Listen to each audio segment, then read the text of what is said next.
अनाथ आश्रम में रहने वाले बच्चों की दीपावली समाजसेवी संस्थाओं और दानदाताओं से ही रोशन होती है। इंदौर में दानदाताओं की कोई कमी नहीं है और यही कारण रहा कि जिले के सभी आश्रम में बच्चों की दीपावली हर बार उजियारा ही रहती है। देखिए ये खास रिपोर्ट। समाजसेवी और दानदाताओं के माध्यम से रोशन होने वाले इन आश्रमों की दीपावली में उल्लास नजर आता है। इंदौर में दानदाताओं और समाजसेवी संस्थाओं की कमी नहीं है, जो ऐसे आश्रमों में त्योहार मनाते जाते हैं। पिछले कई वर्षों से डॉक्टर आशुतोष पाल के पिता श्रद्धानंद आश्रम के बच्चों के साथ दीपावली की खुशियां मनाते आए हैं।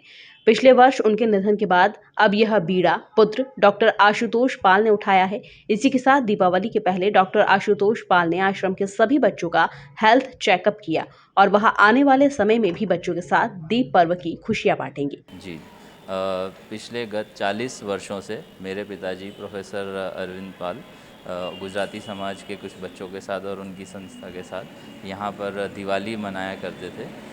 बच्चों में चित्रकला प्रतियोगिता, सुंदर लेखन प्रतियोगिता और एक्सटेम्पोर वगैरह की कंपटीशन करा के उनको एक प्रोत्साहन दिया करते थे, जो कि बहुत आवश्यक है।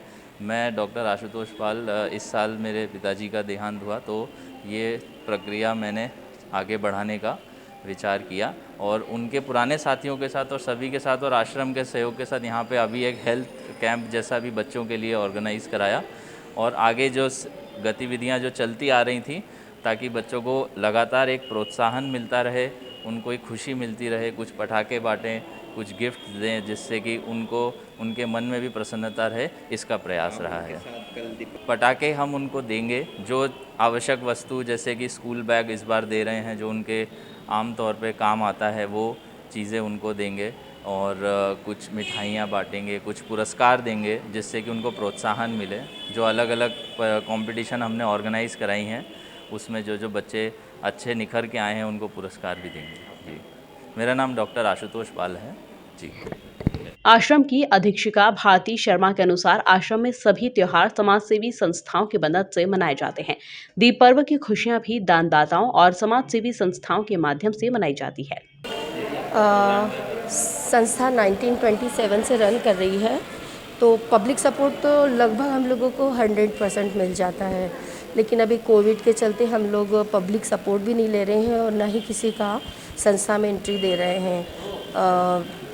बच्चों का सपोर्ट ले तो फुल्ली सपोर्ट बच्चों का भी रहता है, क्योंकि बच्चे खुद भी समझ रहे हैं कि अभी हाइजीन के हिसाब से और ऐसा किसी से हमको न तो बात करनी है, न ही किसी से हम लोगों को मिलना है, तो उनका भी पूरा सपोर्ट रहता है। दिवाली मनाने की बात है तो सेलिब्रेशन एज इट इज़ जैसे हर साल किया जाता है, वैसा बच्चों के बीच में इस बार भी रखा गया है। बच्चे आज मेहंदी लगाएंगे, सभी बच्चों को हाथों में मेहंदी लगाई जाएगी।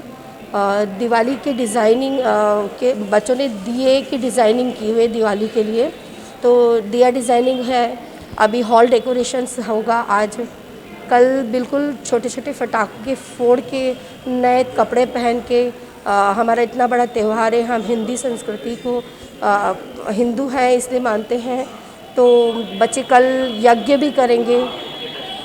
तो मतलब जिस तरह हम लोग अपने घरों में हम त्यौहार मनाते हैं, वैसा बच्चे पूरी तरह यहाँ एंजॉय करते हैं और दिवाली का त्यौहार मनाते हैं। और ये सभी त्योहारों को हम लोग इसी तरह बच्चों के साथ मनाते हैं, क्योंकि बच्चों के अपने घर तो है नहीं, तो बच्चों का तो यही घर है, तो बच्चे उनको उस चीज़ की कमी ना हो। जब तक बच्चा यहाँ है तब तक हम लोग ये प्रायोरिटी से रखते हैं कि बच्चे को किसी चीज़ की कमी ना हो और हर फेस्टिवल उसको उसके हिसाब से मनवाएं।